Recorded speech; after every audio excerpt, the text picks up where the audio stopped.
Урачыста разрэзана чырвонай стужкай, перададзены гаспадарам аб'екта сімвалічны ключ на вяселле ў лепшых традыцыях, уручаны граматы і пісьмы ўдзячнасці тым, хто вызначыўся на ўзвядзенні комплекса і лепшым жывёлаводам гаспадаркі. На вяселле фермы Робута пацвердзіла інавацыйны імідж адкрытага акцыянернага таварыства «Беловежскі». Объект действительно очень серьезный, объект, наверное, о котором мы давно думали, немножко побаивались, потому что роботизация все-таки это такое не совсем простое решение было, но оно было принято благодаря работе и наших специалистов. И падтрымцы районных и областных улад. В текущем году в Брестской области велось строительство и реконструкция 45 молочно-товарных ферм. В том числе все эти объекты строились либо реконструировались с поддержкой государства.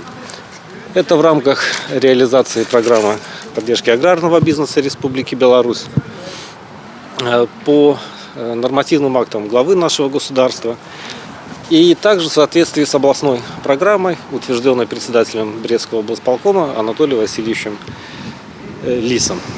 20 жывёлагадоўчых аб'ектаў уведзены ў эксплуатацыю, у тым ліку малочна-таварны комплекс Минковичи, унікальнай максимальной аўтаматызацыяй и роботизацией. То есть человеческий фактор исключен полностью. Во время дойки присутствует только слесарь или оператор АМР, который обслуживает и следит за всеми процессами, которые идут в процессе дойки. Человеческий фактор исключен на всех этапах подготовки и технологии доения, начиная от подготовки животного к доению и заканчивая обработкой сосков после доения.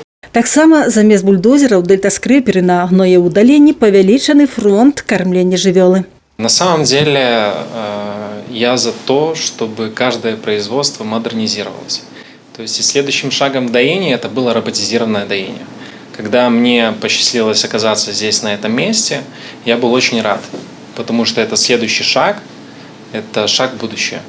Радасць адкрыцця новага знакавага аб'екта з яго працаўнікамі падзялілі намеснік старшыні абласного выканкама Вадзім Альшэўскі, старшыня каменецкага райвыканкама Валентин Зайчук, генеральны дырэктар адкрытага акцыянернага таварыства «Савушкін прадукт» Александр Саўчыц, першы намеснік старшыні каменецкага райвыканкама Вячаслаў Кавальчук.